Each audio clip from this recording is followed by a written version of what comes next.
Itinakda rin po ng DepEd ang 30-day flexible and uninterrupted vacation ng mga teacher sa pagitan po ng April 16 hanggang June 1.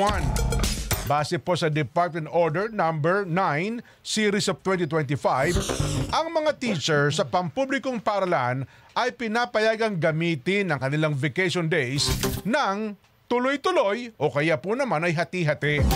Umaasa po si Education Secretary Sani Angara na ang naamyendahang guidelines sa vacation days ay makakatulong sa mga guro o mga teacher para sa paparating na academic year matapos ang school break.